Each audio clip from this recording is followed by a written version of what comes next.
now tuning with your favorite host. It's Convo with Mr. CINO Show. Bring you the latest on the gossip and more. Creating innovative new opportunity. Reliable source of providing info like a news feed. Interviews up close and personal. With high topics, entertainment and how you want it for more. Creative content on a whole different note. Motivating, building up our future with hope. Right here on your number one show. You hear it first like never before. The conversation inspirational. Convo with CINO. You now tuning with your favorite host. Right here on your number one show. Convo with CINO. You hear it first here like never before. The conversation inspirational. Convo with CINO. You now tuning with your favorite host. Right here on your number one show. Convo with CINO.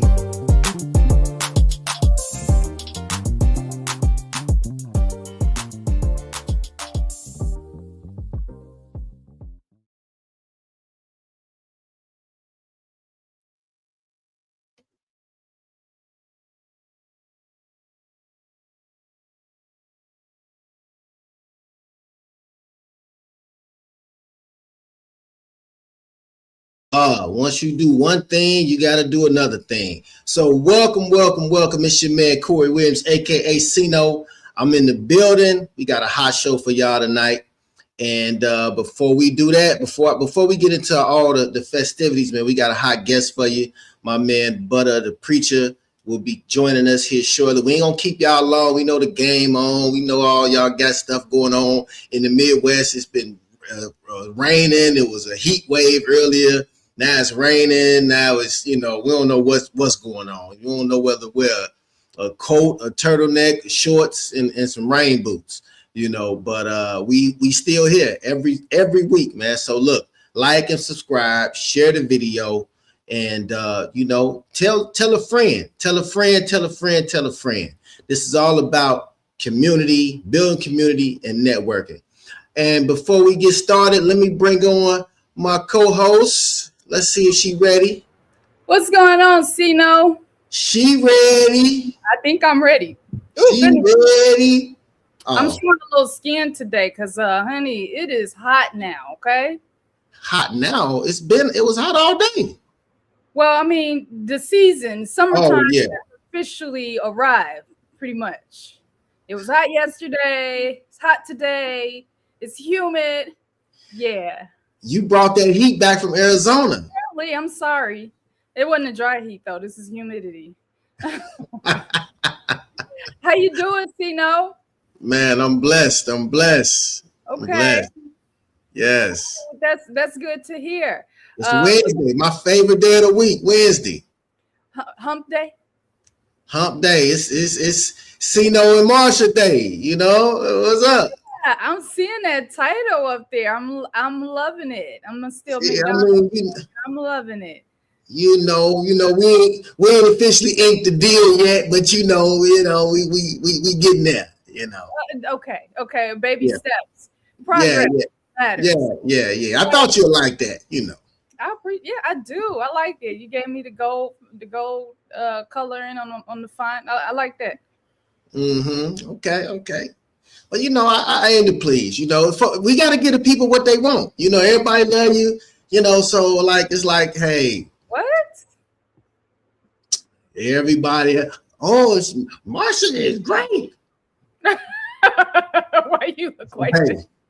Got to keep you around. I like to do it, but see, I like to be around greatness, so it's all good. That's good. Yep. It's all good. Me too. Great minds. Yeah.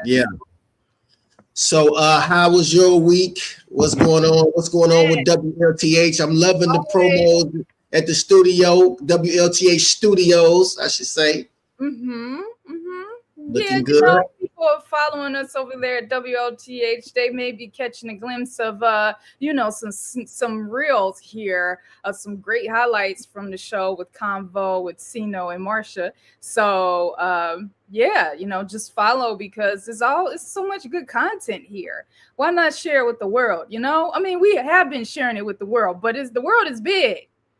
It's big. Yeah. I mean, Gary is big. I mean, Chicago is big. You know what? Listen, the Midwest alone is big. I learned a lot with this week. That's good. Thank you. Yeah. Thank you. The voice of Northwest Indiana. So, This past week I learned a lot, CINO. What you learn? You hit it right on the head. Gary is big, and we have so many wonderful people that has come from the city of Gary, and they love to hear great stories about the city. I think people are just really anticipating and looking forward to a reason just to come back and visit and feel that nostalgia, because Gary was a great place. It is a great place. And from some of the social media posts that I've been putting out there on really a historical station like WLTH, a lot of people already know about it.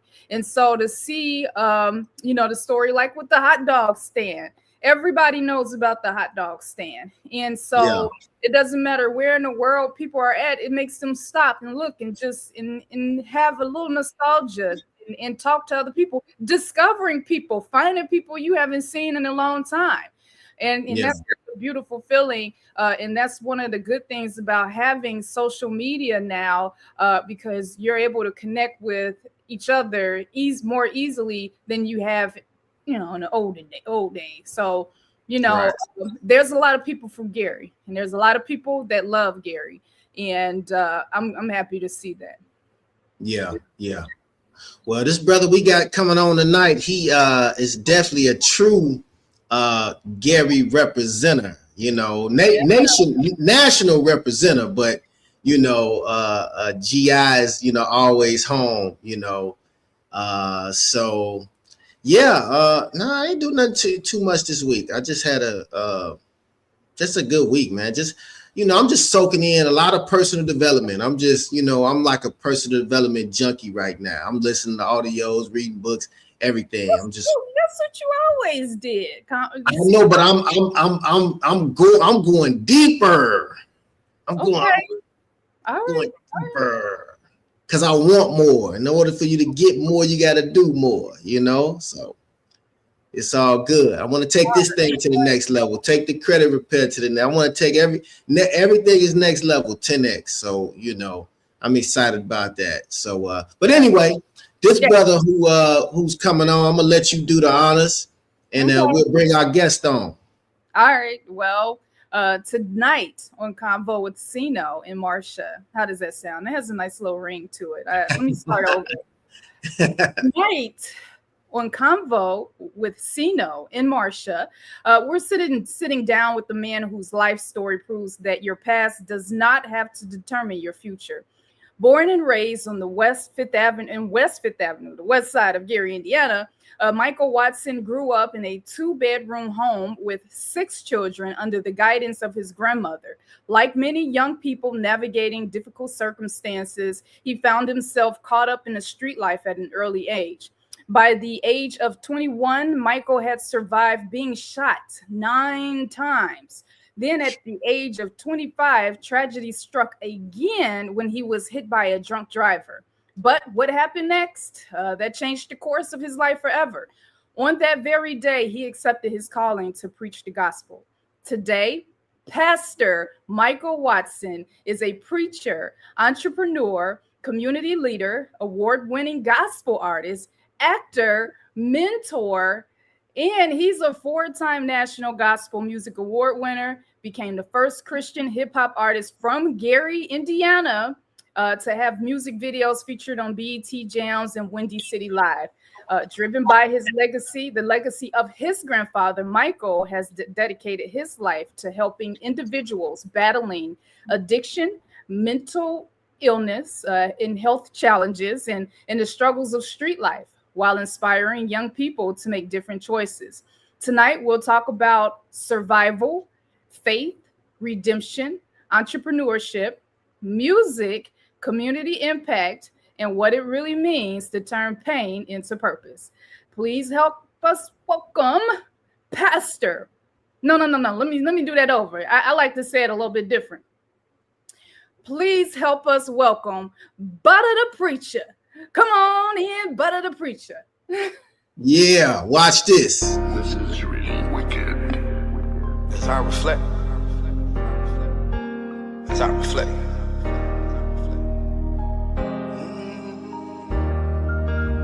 reflect I think about the times I didn't know who I was. As I reflect, I think about the times I didn't care who you was. Got much respect. They call me CP Lil Bro, or that's Bula cuz. Devil see my dreams and tried to sting me. I had too much buzz. It's scenes that I can't talk about. Why? Because there's too much blood. I can still remember when I was a kid, I seen too much drugs. Remember my auntie Nita died in the bed on side of my cousin Plug. Remember walking to the neighbor's house to borrow sugar from Mama Sugar. Some stuff I still can't explain, but over time I understood. Some years I held up in some pain, but now I'm free, man, God's good. Growing up we fought with lead, but back then we called it wood. I met the Lord on 5th block, he came through the hardest hood. Like since I was little, God gave me a gift, I mean. Whoever thought good would've came out of 5th, I mean.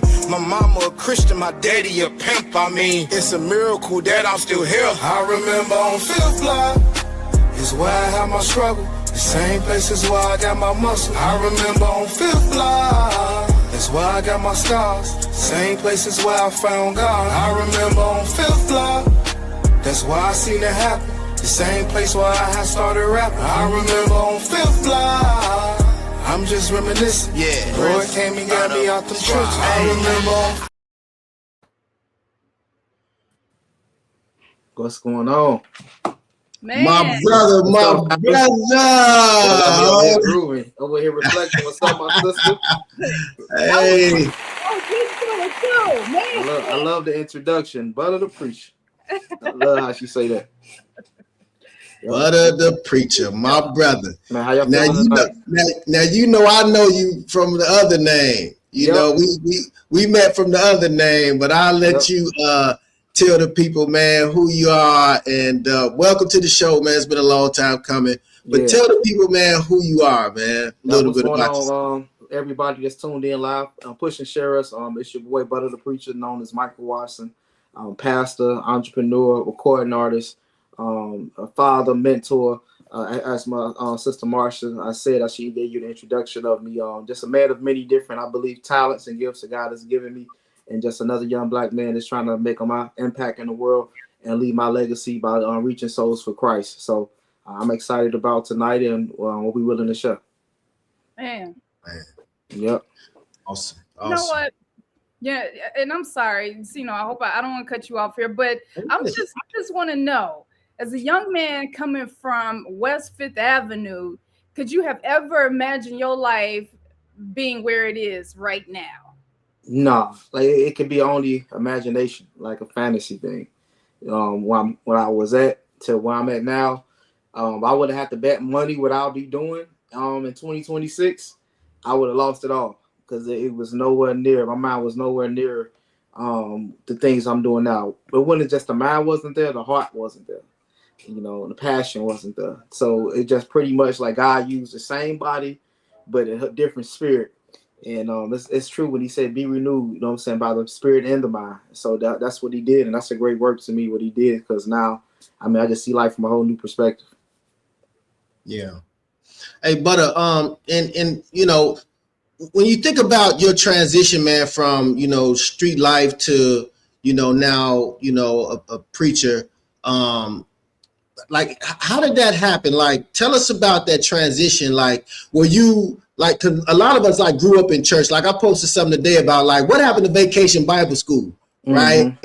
And a lot of people, like, you know what I'm saying? So a lot of us grew up in church, but we kind of got away. So was this something that you had in you, and that situation brought you back to God or Christ, or what happened? Like, how did that transition happen to get you where you are?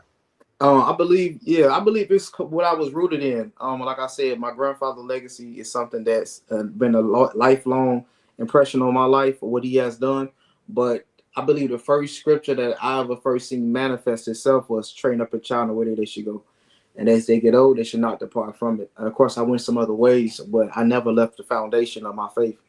And that's what drove me back. You know, that's what really changed my life, because it kind of woke itself up. It was dormant. It was in me, but it was dormant at the time due to so many other distractions and so many other things. And I believe in situations in life that will put you in a place where it will awake those things that's dormant. You know what I'm saying? Sometimes pain will awake it. Sometimes grief will awake it, loss, or something good may awake it. But something has to, I believe, awake what been implanted into you.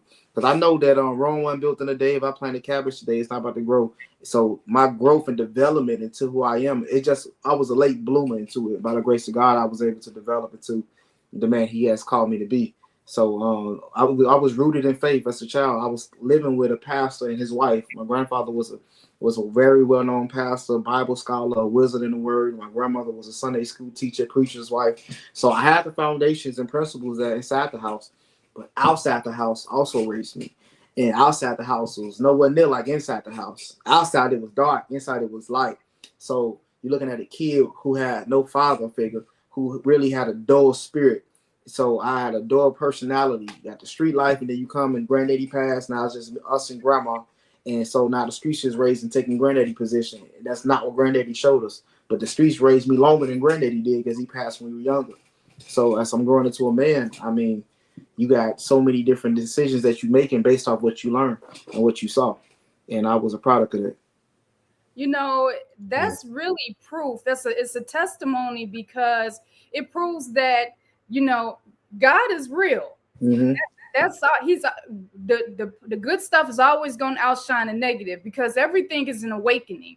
You can awaken good things and you can awaken bad things. Right. But we always know when the bad happens, where to go back to. And if it was planted into you, the foundation was there. That's the only place we know we need to go back to.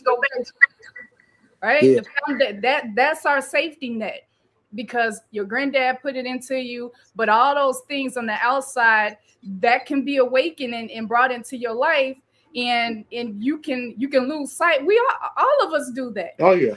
Everybody has a different story, but the main thing is that we had that foundation, and praise God that, you know, that was there. And sometimes we have to go through things to really understand, and that's what it's all about.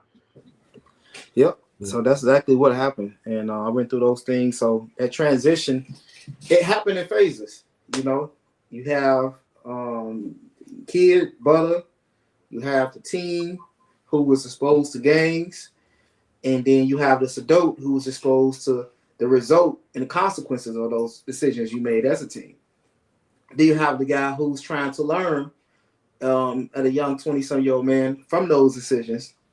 And as he's learning, he's also figuring out what I was taught back then. It's now starting to make sense. So everybody level of, I believe, in learning something, God know the grace He put on your life, and He know what you can endure, and He know what it's going to take to get you in order to submit and surrender. Some people's way of submission is totally different from mine. You know, God has to put a different firm of heat on me to say, hey, it's going to take this for you to change. It's going to take this for this person to change. They have to lose somebody in their family, probably, or mother, father, or whatever the case is. I'm going to have to put you through the test. I mean, through the flame, through the fire. Literally, you're going to have to go through some afflictions. And those was, of course, consequences of sin and iniquity. But God knew what it would take to get me to who He has called me to be. And knowing I will speak about it. Knowing I will give a testimony about it. Saying that if it haven't been for Him, then I would not be here. So I just pray nobody got to go through what I had to go through just to say yes. That's all God wants. It's just a yes. And that yes will come sometimes, you know, when you have no other option but to say yes. So I tell people either you change or change will be your only option. So I'd rather change voluntarily now, you know, do things that I willingly should do instead of having to twist my arm to get it done. And that's what God, I believe, have to do with me, because I got a call to surrender. I got a call to submit, but I ignored it and said, I'm going to go this way because this seemed more comfortable. But God said, no, I'm going to go this way because this is more purposeful. So it was just, yeah, like I said, the dual spirit will get you, man. So tell us about tell us about that moment, man, that like the transition, you know, from Butta to Butta the Preacher. You know, tell us what happened. Yeah. You know, give us the story. Yep. So it happened in phases. Like I said, so as I was in my 19, 20 years old, hanging around my guys, we going out, clubbing, going and stopping at different colleges, partying, smoking weed, you name it, doing all kind of illegal activities. And then I remember at 20 years old, I was sitting around, feeling like I was having an epiphany. I was sitting around my apartment. I had a studio apartment on Fifth Avenue at the time. And it's no furniture in there, just me and like 12 guys sitting in a circle. and everybody in here just, they passing around joints, smoking and drinking. And I'm thinking like, man, this can't be it. This can't be life. I'm just reflecting like, what is going on? Like, I'm better than this, I'm smarter than this.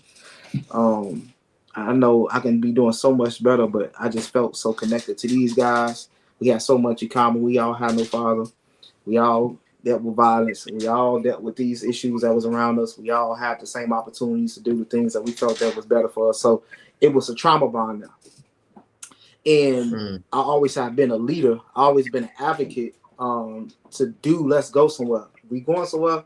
We still going to this place because Butta said, let's go. So I seen the leadership early. We about to go here because Butta said, let's go here. We about to make this decision because Butta said, let's make. We about to order this pizza. If I felt like I just came into the place of, man, I have a voice. If I said we about to go do something bad, what's the plan? Like they was looking at my mind to see if I was okay with it. If I'm okay with it, then we'll do it. If I'm not okay with it, they say we sit down. So I'm like, wow, so I can use this as a weapon because I didn't know I had this kind of influence.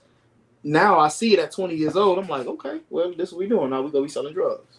We're going to be doing this, that, and the third. And I became good at some of these things that was bad. But at the same time, I'm like, I'm going to stop, though, because I know I can be better. If I know I have this kind of influence to do bad, I know I can use this to do good. I just knew that. But I didn't know how to get to that place of using it for the good. I said, because it was so much guys depending on me that was living the lifestyle that can do the things I can do outside of a bad lifestyle. So I can do good things, but these guys don't know nothing else. And if I leave them behind, I have survival skills. So it's like, I can go get a job, I can do this, that, and the third, and be successful. But if I leave my homie hood who can barely read and write, I've known since kindergarten, I'm going to feel so bad if something happened to him, knowing I couldn't pull him out, but I know he cannot survive in the area of the professional world and getting careers. And so I just was like, all right, I'm here. So we'll figure it out. And whatever God you want me to do, help me. And then at 21 years old, it just waking on me again to say, hey, I'm still in this circle and I see no progress. And it's like, I'm sick and tired. I have a baby on the way.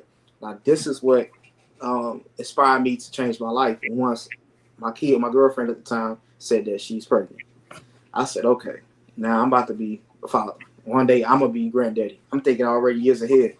And I can be a dead granddaddy or one in jail, or a father. So I'm thinking, like, how do I make this decision? So I chose my son over my friends and everything else. And I said, I'm going to change. I said, I'm going to do better. And I made that commitment and I made that vow, and the enemy knew that. So I said, I'm going to do better. I'm going to do this, that, and the third of my life. I had a map. I had a plan. I was telling his mother, hey, I'm leaving this. I'm leaving that. Before he get here, I'll be a better man. Lord behold, knowing I didn't know it was going to turn into something that was like what I'm about to tell you. So December 21st, 2010, my son, he's supposed to be born in February. That was like, roughly 2 months after that. So December 21st, 2010, I had to get a job because I was on probation. And I said, let me go get me this job TB test. I could say it now. I really wasn't going to get the job, but the person told me, if I take care of the paperwork, yes, tell my job, me, the probation officer, that I'm hired. So they say, I'll look out for you. Keep doing what you're doing, but I see that you're trying to do right, but I know you ain't about to be coming here flipping burgers and all this stuff. Like, So I will have a documentation sending it to them saying, hey, you was one of our employees, I hired you, and I fired you probably a week from now, whatever the case may be. As long as I got that job that I supposed to have before the year was out. That was the agreement me and my probation officer made. I said, I'm only 10 days away from proving to her I found the job in 2010. And I was waiting all year long, and I procrastinated. I said, I have to find a job, or I'm going to jail. She gave me all the way to the whole year to find a job. So the lady told me, hey, do what you got to do. That was that. So long story short, I went and took care of that. I get a phone call from my best friend, and I had an eerie feeling this day, December 21st, 2010, that something bad was going to happen this day. And this kind of was like my spirit, like my discernment was awakening. As a preacher, I see what that was now. I'm like, something is not right. Something go happen. I'm going to go to jail. Somebody will go to jail. But I'm not thinking to the depths of what I'm about to tell you. That really happened. I'm like, something is spooky going on. I can feel a hunch. I could feel darkness around me. And I was praying. I remember I got a TV shot, And as I'm getting my TV shot, I was praying that what she gave me didn't affect me or didn't hurt me. Because I was thinking something's going to happen bad today. Like, I don't know what it was. Somebody's going to make a huge mistake. My conscience was eating me up. So she gave me a TV shot, and I was joking. I'm like, is there something in this needle? Is there something in this? She's like, no. I'm like, I'm just being suspicious. So my friend called me immediately like, hey, where you at? I told him what I was doing. He said, hey, I need you to meet me at such and such street on Fifth Avenue. I said, all right, what's going on? He said, somebody want to do some things, get something from him. So I'll meet up with him. And fast forward, me and him connecting. I see two gentlemen. And he go over there, talk to them. He said, hey, this my boy Butta. He got this, that, and the third, what you need. And we gonna go down to Fifth and Hayes to figure out what we go do after this conversation. So these two gentlemen who I didn't even know, we all walking together. And then I get a call from my son's mom again. Same day, she tells me that she's having a boy. Like, for sure. Like, came back, I'm having a boy. That is agenda. That was my prayer being answered. As I'm having this conversation, me and my friend is walking through the alley. I can feel what I felt back when I was at the health department getting my TV shot. I'm like, there go that feeling again. Something weird is about to happen. But there's no reason for something weird to happen today. December 21st is about 2 o'clock. The sun is shining. Snow is out. It's Christmas time. Jingle bells all around. You know, holiday chill. It gives you a different atmosphere, you know? Yeah. Nah, well, probably was just at that place, you know, needles and stuff. So I'm just trying to brush it off. And then as we continue to walk through the alley with these two gentlemen, the Lord showed me what exactly was about to happen. I said, it's about to be a shootout. It was no argument. It was no tussling. It was no wrestling. It was no threats. It's like, as I'm on the phone, I literally took the phone and put it inside of my jacket that I had on. So it's about to be a shootout. As soon as I thought like that, I heard boom, boom, boom, boom, boom. Shots erupt. Fast forward, I don't want to go too many other details, but I'm laying on the ground. I see my best friend laying there. It just happens. Like, life just got to taking place so fast. And I'm just like, there's no way. This got to be a dream, because I just played this out in my mind. What just happened was about to happen. And I said, I don't feel nothing. This got to be a dream. I'm laying on the ground. I said, I don't feel nothing. I'm telling myself that. And then I put my hand by the snow, ice cold. As soon as I touched the snow and gripped the snow, I could just feel pain in my body. Like, yeah, this is real. Heart racing. Sweating. It was just like, that's it. And in my mind, I'm thinking like, 21 years old, you're gone. They got to bury you. You ain't gonna see your son. Your grandmother's gonna be sick. Your brother's gonna miss you. I'm already planning what the future look like. Funeral. All this stuff is in my mind. So when I watch movies, I'm like, man. Now I think about it, like, when life flashes before your eyes, that's a real thing. I was like, somebody must told a writer that, like, you see different kind of clips. I see my son. I see a life just change. I see a prosperous life. As I'm laying there, I'm thinking this is something I never see. But I can see me doing great things. How I am today. I'm just laying there like, wow. I'm like, this is it. And I felt bad for myself. It felt like I was an older guy talking to a younger me laying there. It's like, this is a shame. Like, dude, You like an out of body experience. Like out of body experience, man. But I'm laying there, and I'm literally just laying there, and I'm just seeing cars pass. I'm just laying there like I'm in a bed. Like, you are gone, bro. Like, in a couple of seconds, probably you about to pass away.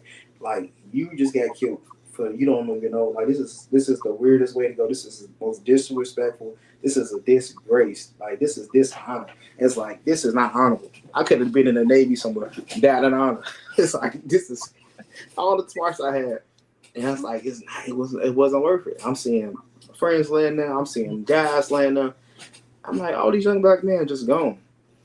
And I remember saying a prayer. I said, Lord, I said, please save me. I said, Lord, forgive me for my sins. And I went back to my childhood. I'm calling on Jesus. Power in the name. Lord, heal my body. Lord, forgive me for telling weed. I never rob nobody. I never do this. I'm just pleading out things that I felt like that was concerning of my character, that God was like, hey, you have to stop doing. I never do this ever again. I'll never do this ever again. But as I prayed that prayer, I kid you not, a peace came over me. And the sun shined that day like it never shined before. And one of my friends came running through the alley. And ironically, his name is Reaper. We know you see a Reaper, that means you're gone. And I see him. He's like 40 something at the time. I seen him. I said, this is symbolic. Everything was just too much. The person who come to find you was a guy in the neighborhood who they call Reefer. Black. Followed up. Hey, brother, you okay? And he gave me his same testimony. He said, man, he said the sun was bright that day on you. When he told me that, man, I bust out like crying because he told me that like some years ago. We ran into each other. And I said that all the time. I said, it's like the sun got to expand it. And it was hot, but it was like comfort, like a blanket. I said, man, it was like super shining. On the snow, it was like he was making a bed for me. And I remember police coming, knocking off yellow tape, and he was telling them, hey, this guy is still up. Get him. They was ready to call corners and pick people up. And I was in there for a while, man. But by the grace of God, I got into the ambulance, and I made it to the hospital, and I went into a surgery because I had internal bleeding. So I was sedated for 3 days. If anybody know anything about Christ, 3 days always get us excited in church. 3 days I was in a coma, sedated. And I woke up on Christmas Day. And that's when life really was like, okay, this is real. Tube in my mouth, can't walk, cast on the arm, and I mean shot up. And they tell me, man, you were shot 9 times the other day and left for dead. Something like the other day. He was like, yeah, you was gone, like you was asleep for some days. So you know how 50 Cent feel for real, huh? Yeah, no, he feel for real. So to hear the other day, you telling me waking up, we having a conversation, taking two in my mouth. But the other day, you were shot 9 times. The other day, I feel like it just happened like a couple hours ago. They said, man, that was the other day. They said, today is Christmas. Family rejoicing. It was like a gift to them. Like, Merry Christmas. Like, you got new life. And I said, I gotta get some new legs because I can't even walk. I can't do nothing. And I had asked about my friend DeRay. I said, so how is DeRay, man? I know he upset about that. Because I seen him get shot, but I think it was like a couple times. But I don't think it was, I know for a fact it wasn't 9. It was like 3 or 4. And I said, so how DeRay doing? And nobody really had a response. Because they didn't want my blood pressure to shoot up. So I noticed that, okay, he probably doing okay because ain't nobody looking sad. Like, they were happy that I'm here, but they not. When I said that, they didn't give me, they had a poker face. Like, everything's okay. And like a couple hours later, I probably went to sleep, and a nurse came in the room, and she gave me the beans, didn't even know that I didn't know. She was telling me how lucky I am and I could have been paralyzed. And she said, you know, I'm praying for your friend, family, during the time of bereavement. I said, bereavement? Ooh. I said, no. I said, DeRay, you fine. You praying for another family. She said, and she looked like, I said, I just bust out in tears because I knew she made a mistake. I said, so he's gone. So now I'm upset at everybody because I thought he was living this whole time, you know. I wasn't what went back. So I'm just thinking he in recovery mode. So after that, I was in the bathroom, and this is when the Lord had gave me my calling to preach. I was looking in the mirror, and it looked like that my mouth was moving, saying something like a sermon, but I was like just talking to myself in the mirror, like, you got to bounce back, get back up, this, that, and the third. But my mouth was saying something else to me and preaching for him, like be confessing my calling to preach. And people don't even know. I didn't even look into that mirror no more in that bathroom because I was scared I was going to see something else. I said I was born to preach. In the mirror, it looked like that, but in my mind, I'm not saying that.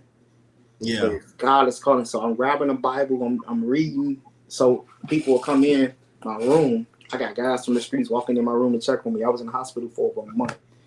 Everybody that come checks on me, when they walk in my room, my door, somebody knock on my door, I quickly take my Bible and put it under my blanket and cover it up over my legs. Because for some reason, I don't know why I felt like it was corny for them to see me reading the Bible. Like, oh, now you looking like you are. But as I was reading it, I was finding peace and revelation. I'm all through Psalms. Somebody else will come in hot. If my grandma come, mama come, I don't mind. You know, I keep it open. No, that's right, keep it open. But I got with some of the guys coming, you know, they coming with the, macho on. I'm like, all right, let me put this Bible up. And they'll leave, I pray for them. I have a scripture. And sometimes I ain't even on visitors because it was interrupting my study time. So I'm like, I have a desire for this thing now. So it's like, I don't even need nobody to stay here 2 or 3 hours more. I really want to study. I need y'all to really get up out of here. I'm trying to find a way to make an excuse. Like, I'm tired, man. Let me, the rest of get some hydrocodone, eat some morphine. I sent somebody to give me some water just to get back to read for a few seconds. That's how I knew, like, man, I love the Bible. And one day, Pastor Boone came up there to visit me, and this is a real true story. He would tell anybody. Shout out to Pastor Boone, Yes, Tree of sir. Life. Yeah. And I begged him. I was in this hospital. I said, can you please find a way to break me out of here and take me to church? Please, bro. He like, brother, you can't even walk, man. I said, just for a few seconds. I said, just tell him that you want to take me out to get some fresh air and hurry up and bring me back. I said, the next nurse ain't going to be here until like an 8 o'clock shift. I said, church started at 5:30. I can hurry up and run out and come right back. Just give me an hour. I begged this man to take me to church. I don't know what he told the nurse on our floor, but he came back, unplugged stuff that I was hooked up to, put me in a wheelchair, rode me down the hall, and told them to go downstairs. It's okay to get some fresh air. They trust the pastor. Get some fresh air. He nervous, but he know what God has told him to do. He had put me in his car, put my wheelchair in his trunk, rushed me to church. And we got to church, and I told him it was a lot of stairs. We was at Shallow Baptist Church. It wasn't even not your home church. It was his grandmother's church. And I was like, this is the only thing. I said, we here, but I can't make it up the stairs because I can't even walk. He looking like, oh my God. So he picked up the wheelchair with me in it and walked me into the church. Man, that's the pastor, man. Carried me inside the wheelchair, walked me into the church, and I heard the word. Man, powerful word. It just told me up. At the church, he hurried up and rushed me back, took me back to the hospital, hold me back in Methodist, put me back in my bed, and hooked me back up as if nothing ever happened. And the lady just said me, I was gone for a while, the game to check, and da-da-da-da. That's crazy. That was illegal. That's crazy. That was illegal. I said I wasn't even really formally supposed to leave. It wasn't dispatched. It wasn't nothing else. You know what I'm saying? I was not discharged legally. Still had my band on. And when I seen the pastor's heart at him, the shepherd, like, hey man, he knows power in the word. And I told him, man, look, I feel so much better. Like, I felt good that day. I didn't get no more free that day. That word was enough. And I knew then, like, okay, that's it. But what's crazy is this, y'all. It's easy to submit and surrender when you're in pain. Because when I got home, I was still reading it like I was, but I had some more distractions now. Friends coming over to check on me. We're talking about war stories and things you should, this, that, and the third. Retaliation and all kind of things. And I'm like, I kept my oath. I said, I never smoke again. They couldn't believe it. I said, no, I'll never smoke. They're like, you serious? I said, never. I said, when I laid on that ground, I told them what I told y'all. I said, I told God that. I said, I'm kind of mad that I said that because I have to keep that. I said, I can't do it. I said, I cannot do it. I said, I feel like as soon as I puff, I'll probably just disappear. That's how I told them. I said, I told them it was that deep. It's like, if I just thought about it, it's like, y'all can't even smoke in here. They was like, oh my God. They said, dang. I'm like, y'all can't even smoke on these premises. Like, can't even do it. Like, no smoking zone. Like, man, it's a conversation y'all might not even understand. I said, but I get it. I said, it's some creepy stuff going on. So they laughing. I'm like, this is stuff that's going on. You don't want nothing to part of. Like, you gonna get in trouble. I'm like, don't do it. So they respecting my wishes. Like, hey, I was still that leader. Like, hey, he said, I ain't gonna do it. I ain't gonna ask him. Tell everybody in the neighborhood, let us say he's done drug free. I said, he can't pay me, not even $1 million. They telling me all the new stuff is coming out. And, hey, what's the name got this? They want to give you a care package. I said, I don't care about no package. I don't care about none of that.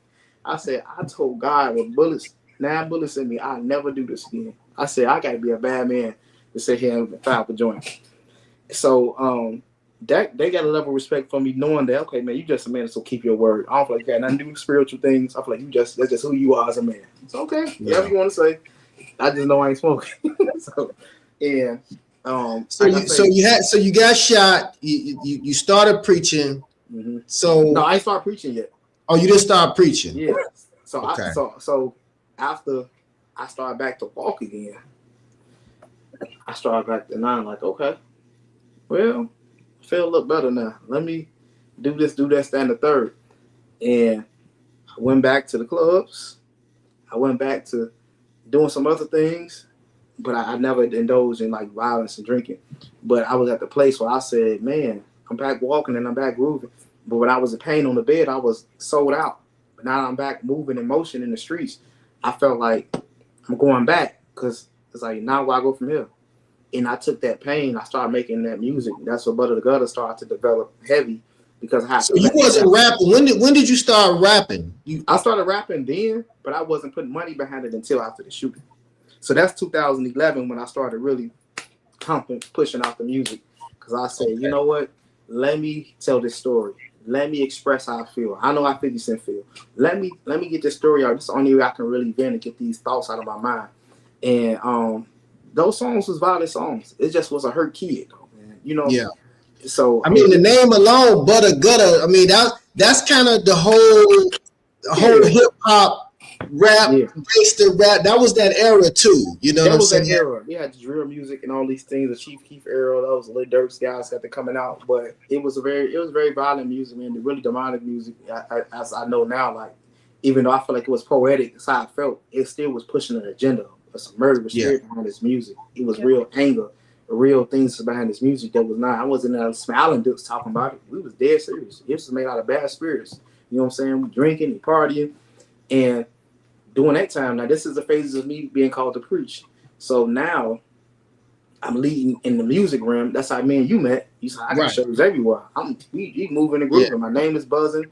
I got radio play. You name it. And I'm like, okay, so I can do this, and I don't think nobody really can get hurt.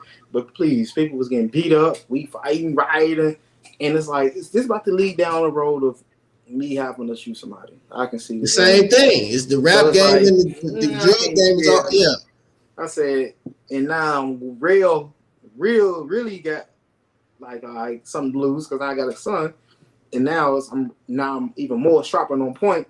Now the response is going to be super fast. It's not even about to be a talk about what you about to do. If I got an epiphany about it or think about it, I'm gonna get to you first. So it's like this ain't gonna be good for nobody in the camp. And I said, Lord, show me what it is you want me to do, because my heart ain't in this thing. And one day before a show I had into the establishment where I run now, I was on stage and before my show, something I never ever did before in my life.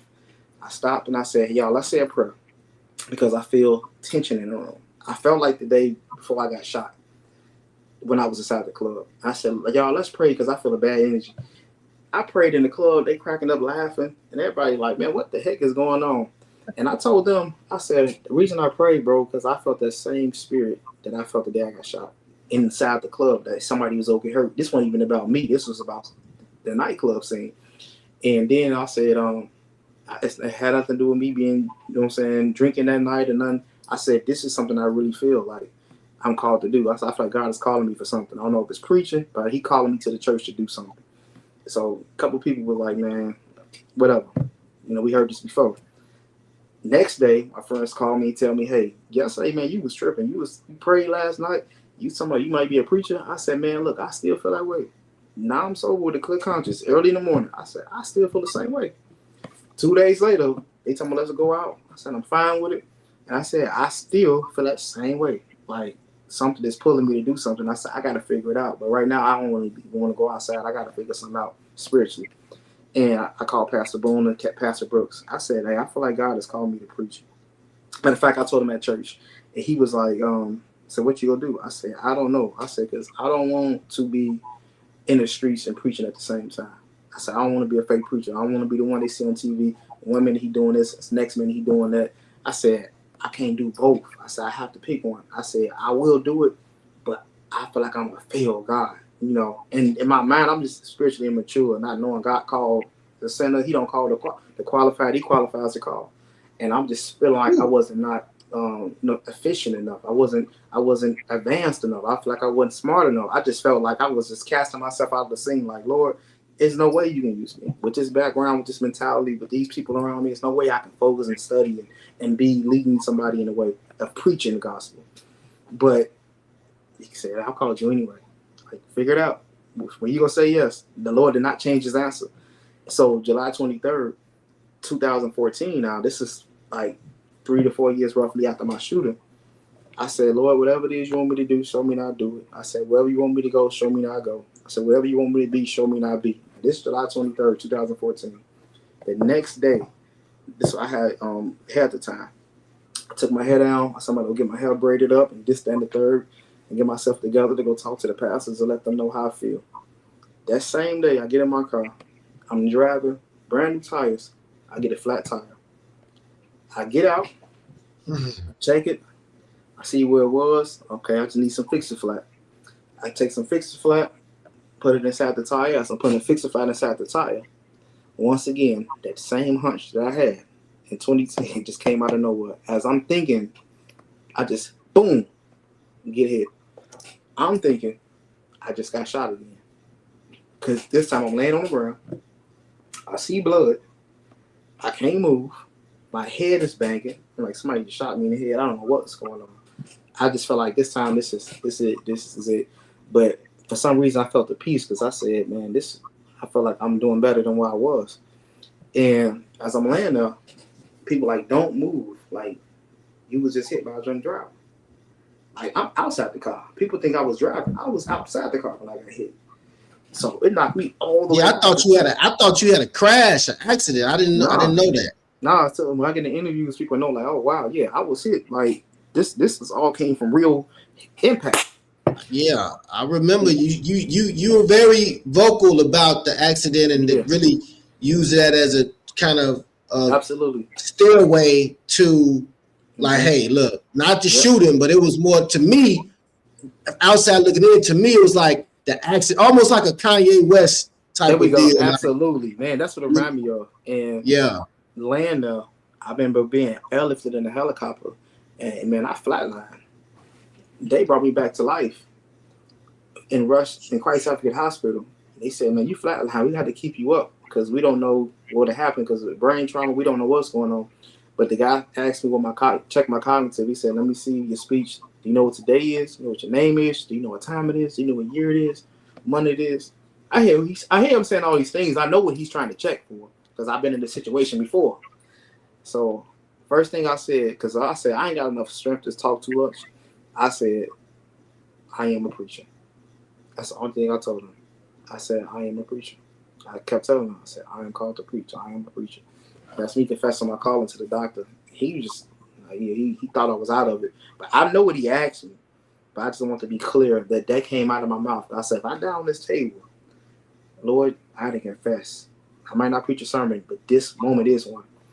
And after that, since July 24, 2014, that's exactly what I've been doing since I left this hospital. I got a call. I called the church when I was in the hospital and prayed over the microphone from the phone to the congregation and announced my calling while I was on my back, having reconstructive surgeries and things like that. And what's funny is this: you talk about Kanye West. This is one of the powerful pieces of the sermon, of the story, is that the lady who did Kanye West surgery is the same one who did my plastic surgery. Wow, the same exact person. The person who did 50 Cent film, Stacey Harris, and it's the same person who wrote my film for Butta The Preacher that we working on. So it was like all these things is like coming back full circle. I said, man, God is amazing, man. And that's exactly what I've been doing in almost the past 12 years. This July will be 12 years when I've been preaching the gospel of Jesus Christ since that day. I gotta blow the horn for that, bro. You gotta blow the horn. Man, God is good. We gotta wake him up. We gotta wake him up, man. Yeah. Wow. So he just say all of that. It sounds like a movie. It sounds like a movie. Yeah. It should be on the big screen. So talk to us about that. You just mentioned that you are currently working on a film. Yep. So we started really generating the ideas together in 2022. So 4 years ago, we had came with a pretty much agreement to collaborate on a film together. Me and Marlon, after Stacey had pretty much pitched him the idea of like, you should just be really the producer with this. And it's something he never really produced. It's serious outside of the movie. He just got caught with him. It's like a horror kind of sci-fi film, but it's a serious side of him. But he never did anything gritty that's serious that can hit the culture in a way of life-changing, like a Christian-based movie. But at the same time, it's still urban in a sense because it's going to be rated R due to blood and some of the things that I told you. But and we've been in development, man, and I didn't know how long it take to composite it because there's so many moving pieces. But what really delayed us into things is when the lockout had happened with the people with the union. So a lot of people that we had in the beginning had projects being pulled back. So we had to catch up on those projects. Some people lost contracts. So it pushed us back, but it gave us some more grace and time to develop the talent that we needed, to mature me as an actor as well, and other people who we wanted to be a part of the project but could not be a part of the project due to them working on 2-year projects and things and slates and contracts they was bound in. So a lot of people now that we using are coming out of those places of contracts and coming out of those studios that they was with, and now was committed to help us work with this film. So we looking to ramp things up at the end of this year more aggressively, and doing another casting call in Gary to bring in more Gary talent, because this will be the first feature film that Gary has had, I believe, since Original Gangsters, files on a mega scale. We got a lot of good filmmakers here, but files theater-wise, this will be the first one that's been done since like 93, 94. So man, let me know, man. I've been getting my acting on, man, a little bit, man. Let me know when the casting call is, man. So Jake Blackmore, he was definitely, man. We go do some things. So it'll be a casting call for opportunities for everybody, different people with radio personalities. We want to use homegrown talent. It also help the budget out and make it look more Gary. You see familiar faces in the theater, like, hey, look at the Marsha. People that you see, it added more excitement to the film, like, because everybody part of it, make everybody want to push it. You know what I mean? Because it's our movie. It's this ain't nothing. Look at my part. Look at DJ KC's or whoever it is. These are real talents that we have, you know what I'm saying, that the world need to see. So it's in the works right now, man. And we just pray. We got a lot of things that's on the table for us. So I'm looking to expand that and get that rolling at the end of this year, man. Yeah, man. One thing I admire about you, bro, from just even our first encounter, is you're a visionary, man. You see opportunity, like you said, you're a leader. But I've always known you to see opportunity from wherever you are. You know what I'm saying? I mean, like, I remember you had every time I see you, it was like, hey, man, I got this going on, man. I got this going on. I got this. Every time I seen you was, you know what I'm saying? You was always just doing, even to this day. I mean, it's like, you got, talk about some of the things you're doing, man. I pulled up a few things you got going on, but I know you got, let me see. So you got your own radio show. So talk about, give your show a shout out. That's a 92.7 The Voice, hosted by Butta The Preacher. One of my counterparts is also Marsha, who's a director who's been a blessing to me with a lot of creativity.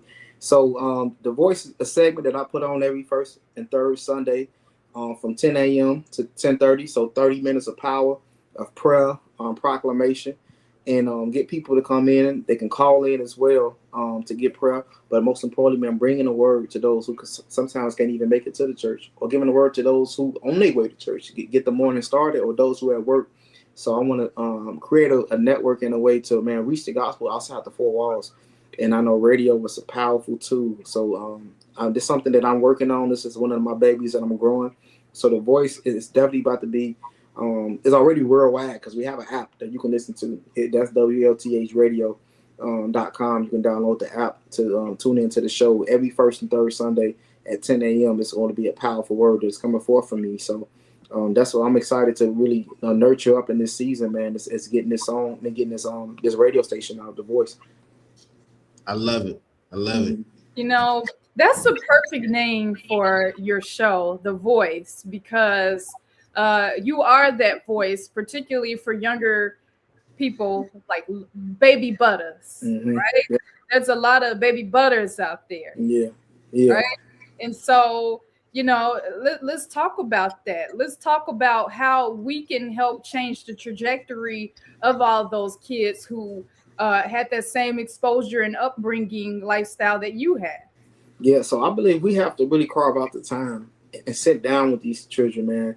We live in a very fast-paced society, so the way that our children are raised is real quick and fast. It's like microwave, But grandma, that was a crock pot raising. We sat down in the living room, we listened, we talked. Now we having talks with our children. They in their phones and social media and internet.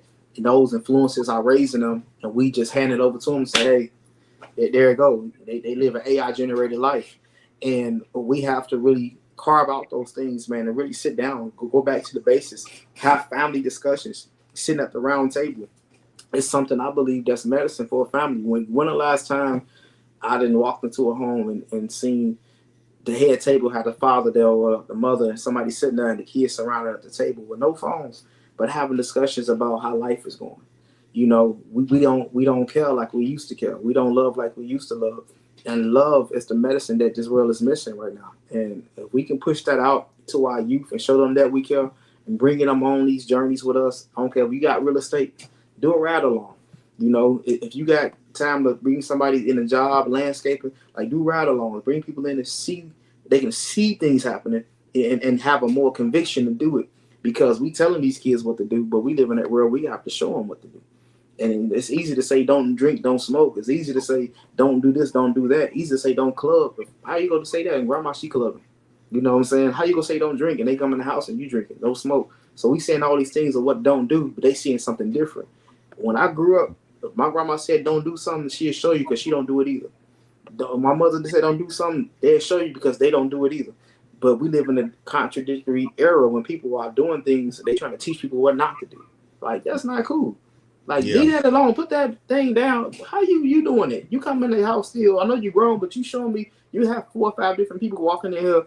You know, you should the house smelling like weed, the car smelling like it. You may not do it with me, but you showing me how to live. You showing me what is cool. You show me how you deal with depression. Will we go get our generation back in the church? We will get them back into Christ. So we live in a world. It's a simple fix. We just got to turn back to God. That's right. We has left the foundation, and this generation has dropped the ball because we have chose our vices. We have chose our habits over God. We have chose our pleasure over God. And now we trying to come to him like he a vending machine and just when we want him, when we need him, I'm going through something. Then we back out the door again. And the children are with you. And then we do got those in the church. Some of them leave the kids at home. So it's like, what are we doing here?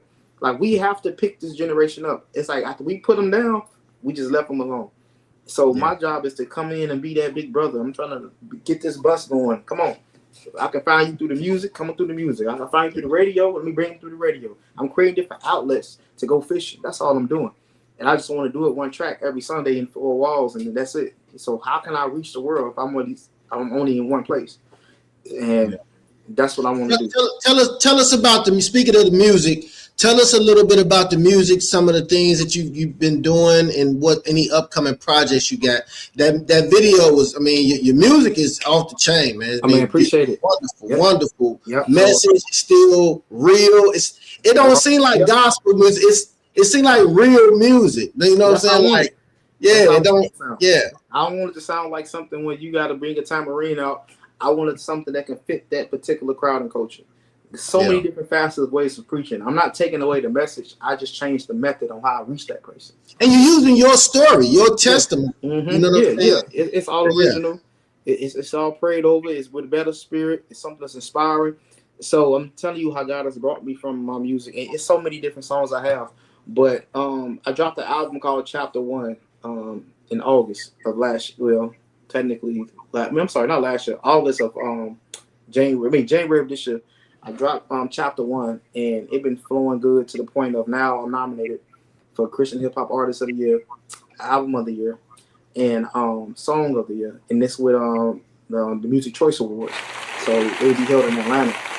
And so that's a national level. So many people, millions of people doing what I'm doing. And God see fit to put me in place of the nominee for that. And we're going out there. I'm taking about 45 to 50 plus people with me on a bus from 219. We're going out there together, going to the gala, celebrate, and just to celebrate just being in that place. You know, no matter who name get called, our God bless me with all 4 of these. You know what I'm saying? So it's just a reminder of his faithfulness. You know, it just putting the work in. I believe you'll get the results back from the work you put in. I know the work that I put in, and if somebody else name you called, that's a blessing that's still within itself. Let me know, hey, level up. Let's go to another level. So it's a win-win. It just give me a range of where I'm at. And so that's in Atlanta. That's July 18th. We'll be in Atlanta. Yeah. So got that going on. And then we got some more things in the pipeline. So tour that's coming up in January of this year. Hey man, you don't just preach. You know how to rock the crowd too, man. I found a little clip, man. Let me see what you do, man. Let's do it. That's how it goes. I I believe in miracles. Think about the name of Jesus. I can do it exceedingly and abundantly. Hey, let's Butta The Preacher. All you can ask is me. Let's go. I was down so hard and it was pitiful. It was pitiful. I made it out the hood, man. This is a miracle.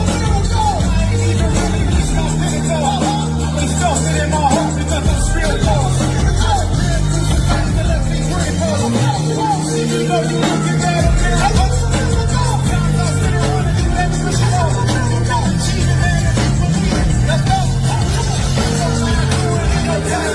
I know when times are gonna get rough, but we gon' ride through it.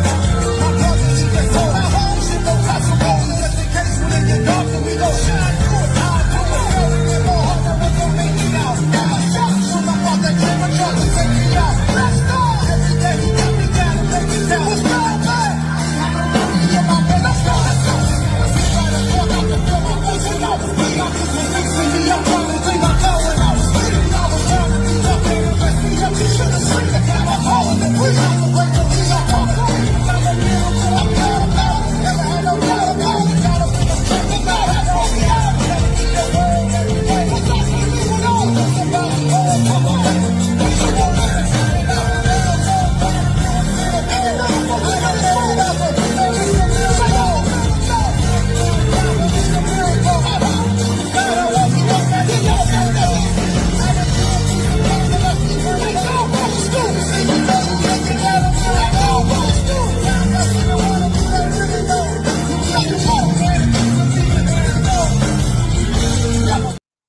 Man, that was hard. Yes, sir.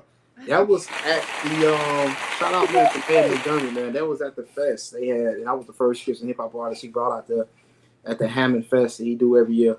Where he bring in a lot of mainstream artists, and they didn't got my name, heard my name, and he thought I was actually from somewhere else. And they like, man, he right next door, Gary, Indiana, and he said, man, they had to book me and bring me across over there to Wolf Lake Festival. Yeah, so man, it was. Man, shout out to Reverend Boone, man. He sound like Kurt. I thought that was Kurt Franklin with you for a minute, man. Yes, sir. Man, that's my partner, man. My brother, he on top of. He very skilled and gifted at what he do, man. So yes, he is, man. Shout out to my brother.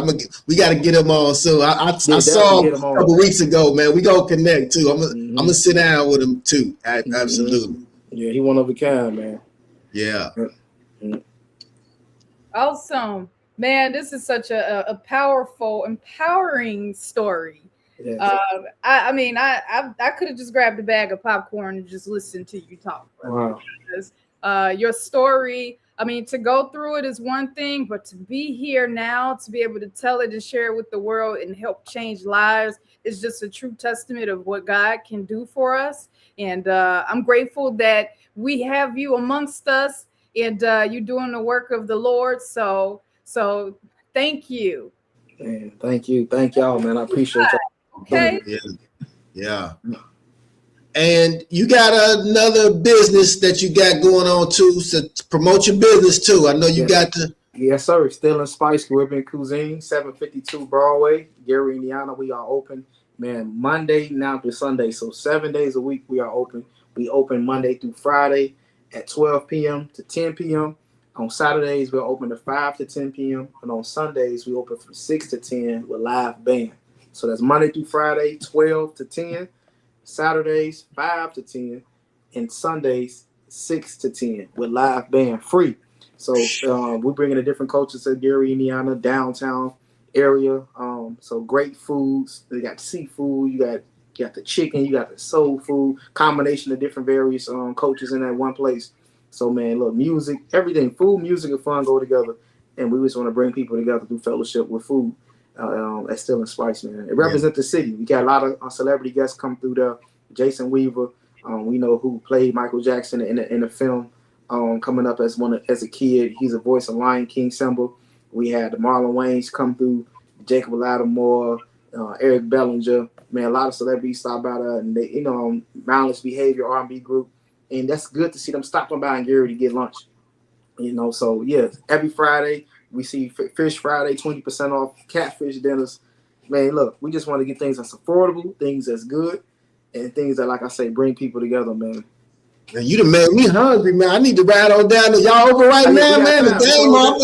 Close at 10. Yeah, oh, man. Don't use a discount, man. CINO. Matter of fact, hold on. I got one more clip, man. Hold on. One more. Yes, sir. Okay. There we go. Boom. Hey, my boy C had to pull up, man. He approved of that burrito, jerk chicken burrito. Hey, let me know how it was. What you rated, bro? Man, look, I rated it 10 out of 10, man. 10 out of 10. The jerk rap was fire. I felt like I was in Jamaica when I was eating. No stop. Get I'm jerk, telling man. you. 53 West 68th Place. Hey, come Very see well, us, man. man. Come see us, Man, man. shout out. Come on up in it. Man, I forgot all about that. Wow, but you supported everything. Day one. So I ain't been to the new spot. I been to the other spot. Yes, sir. That's when we was in a little space, man. About size of his office I'm in. Yeah, y'all. I couldn't believe how much volume y'all was pushing out. Y'all was cranking. Man, that place I'm like, made over, man, like $300,000, man, in 6 months, and it was 700 square feet. bro, it wasn't no eating area. No eating area. I mean, No, nothing. little outside joint. God anointed it, man. And he I seen the DoorDash people kept y'all humping. Yeah. Hey, I was pocket watching. Yeah, it was running to do that, man. So that spot was crazy. Yeah, that was some times right there. Yeah, man. Well, we ain't gonna hold you too much longer. I mean, we covered. It's been a great show. Marsha, any more questions? Anything you want to share, Marsha, before we let them go? I think I'll let them be free tonight. We're gonna have to do a part. We got to do a part two because man, definitely. There's so much more, but we ain't really get to go over it, man. It's a lot, man. We're gonna get into do it, man. And it's crazy series, man. It's part one. Yeah, this part one for sure. Yeah, sure. I know. Yeah. Okay, I'll save the rest of it for part two then. Yep, we'll get to it, man. Life of a preacher. There's some stuff we can talk about.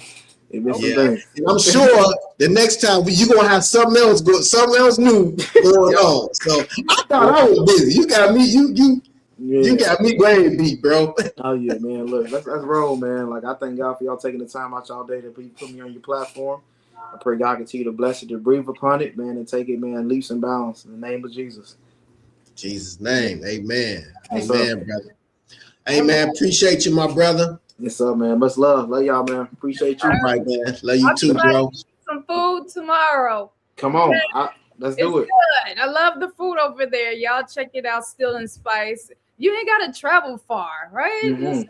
Oh, my gosh. And it's good. So thank you. I'm definitely going to check it out. Absolutely. Yep. Let's do it, man. All right, brother. Much love. All right. It's like butter, baby.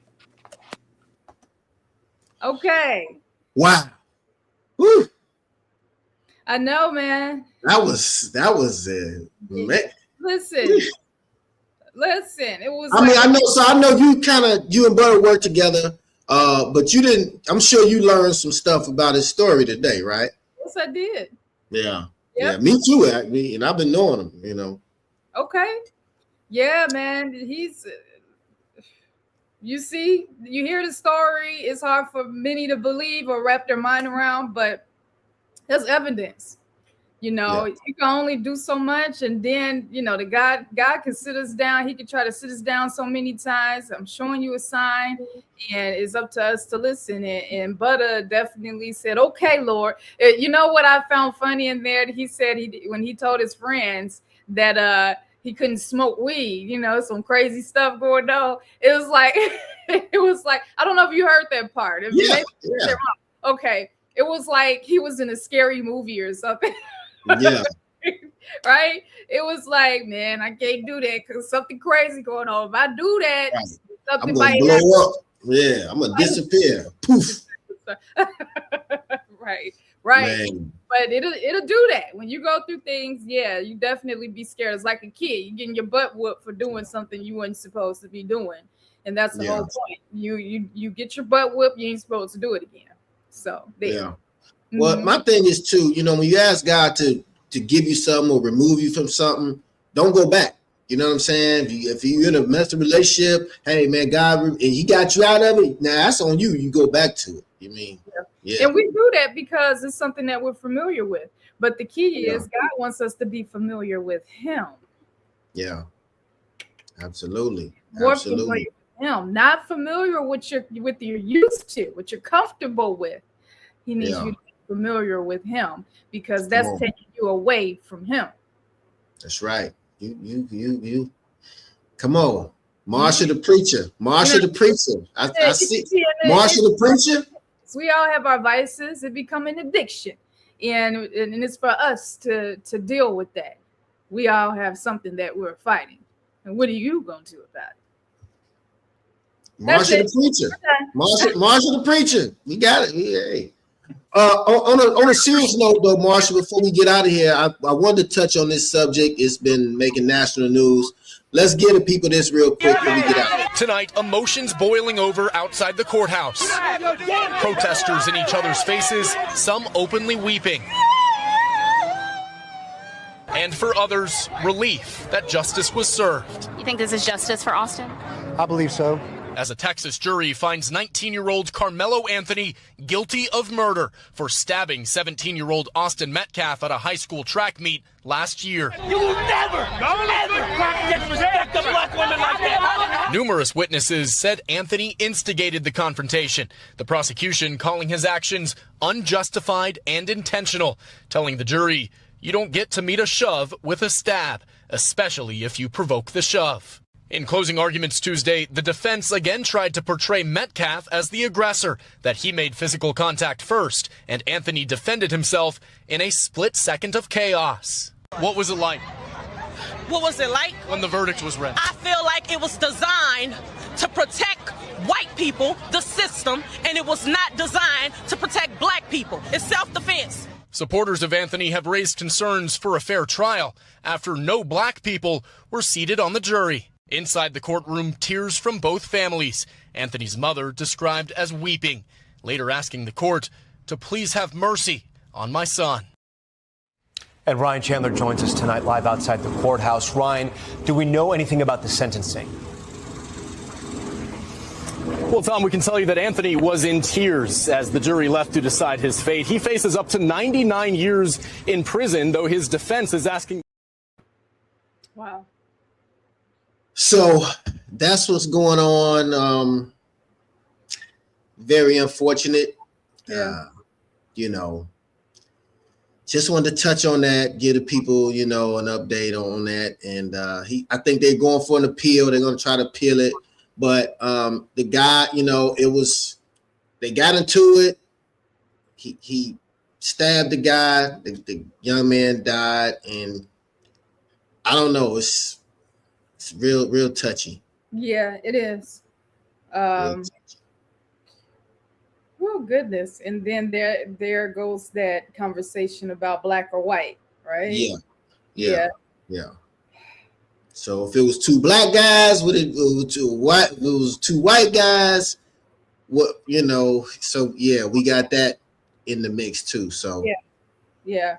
We'll monitor the situation, pray for both families. It's just a tragedy on both sides. You don't want to, leave out like that. But I feel like a newscaster right now. But in other news, we got, of course, before we get out of here, we got the June credit jumpstart $3.99, baby. Hey, man, I'm telling you, people are jumping on it.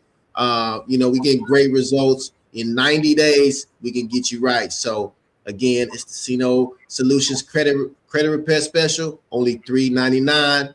And that's what we got going on. And, Marsha, let's give one more shout to WLTH. Yes, sir. The voice of Northwest Indiana, 92.7 FM. And we're even stronger over there on the AM side, 1370 AM. Follow us on Facebook, Instagram, Twitter. And also check us out online at WLTHradio.com. And make sure you check out my man, Butta the Preacher. Make sure you check out the voice. The voice on Sunday mornings on your ride, your drive to church. Get a little bit of that word, that morning word before you hear the word after the word, however you want to say it. But definitely happy for this young man being on the show and representing and putting positive stuff out there on the airwaves. So WLTH, Butta the Preacher, that's the name of the show. It's The Voice. and he's the host.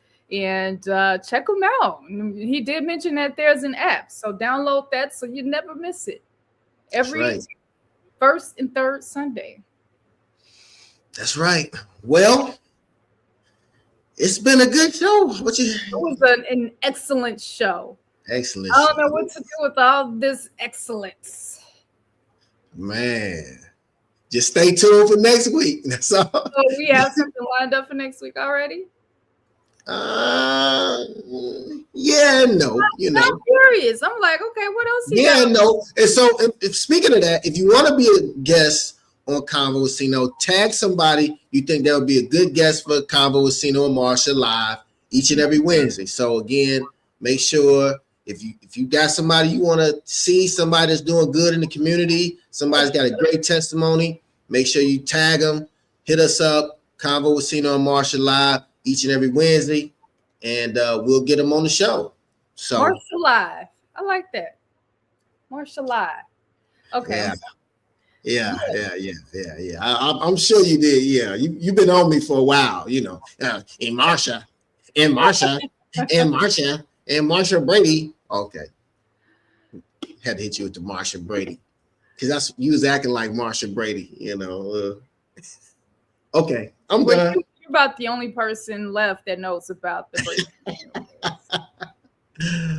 All right, I'm gonna go watch the game and chill out. It's been a good show. Appreciate you. I'll see you next week. Next week, same time, same place. That's right, man. Y'all like, comment, subscribe, share the video. Make sure you go to the YouTube channel and subscribe as well. So appreciate y'all. It's your man Corey Williams, aka CINO. And we have Marsha, also known as Marsha.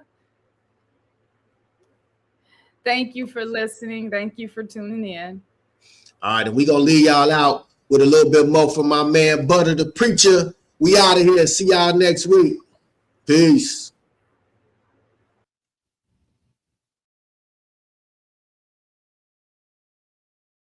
This is really wicked. As I reflect. As I reflect,